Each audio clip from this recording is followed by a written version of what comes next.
Good afternoon, YouTube. What's going on? Scott here with the Memphis Grinders. Saturday afternoon, just watching some football. Just wanted to go over a couple of hands that have that's happened to me that I can remember through a long time playing.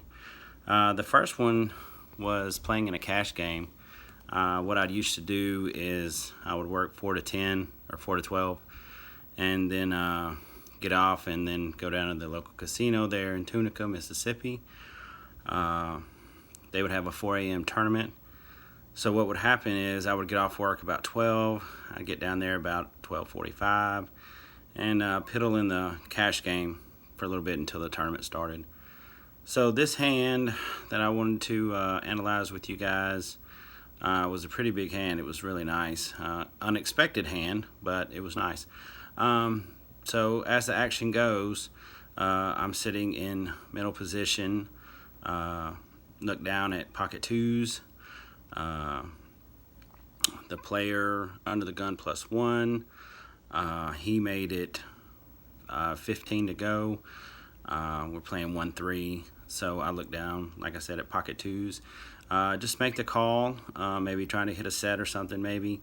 Then the hijack called too, so we're 3-way to the flop, and like some people say, flop was pretty favorable. The flop came 2-4-6, 2 diamonds. So I'm sitting there with bottom set, and under the gun +1, he makes a small bet of $12. Don't know what he was thinking there. Maybe he was on a flush draw with that sizing.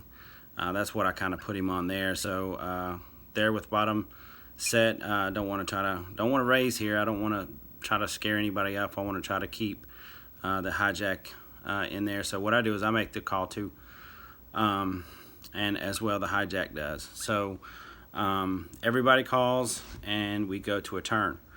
The turn is the ace of spades. No hurt to me. Like I said, there's 2 diamonds out there, so we have deuce 4, 6, 2 diamonds, and the ace of spades.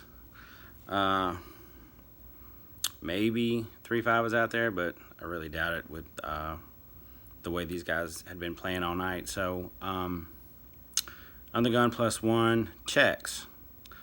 So initially, when I'm sitting there looking and thinking, I'm like, okay, maybe he's on a flush draw. That's the only thing, if he's checking. So I check, And then what happens next is the hijack. Sorry, lost my train of thought. The hijack check. So with this board the way it is,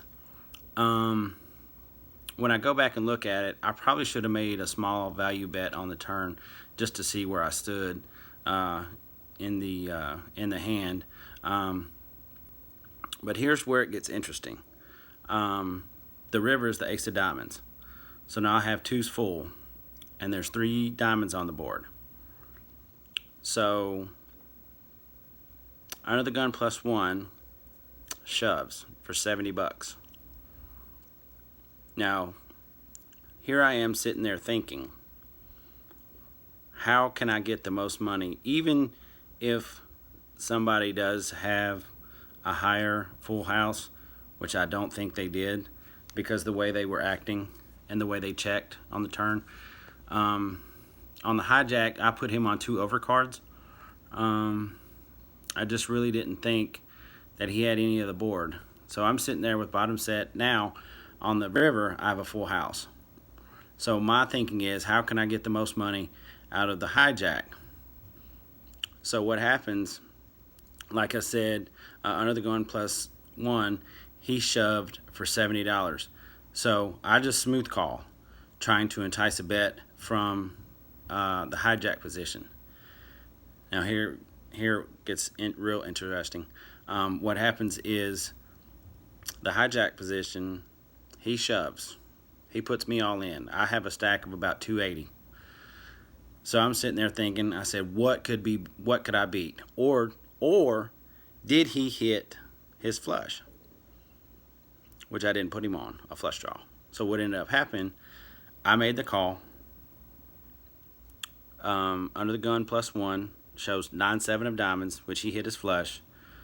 So I knew I'd beat him. So now I was wondering about this other guy, which he sat up in his chair and said that he had the nut flush. He had king, queen of diamonds.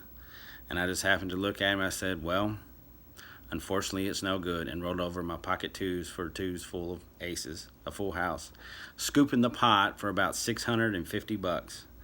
After that pot, I just went and had a beer and waited for the tournament. So that's one of the hands that I wanted to go over with you guys. If you have any comments or questions, just hit me down low in the comments. I'll get back to you. Thanks.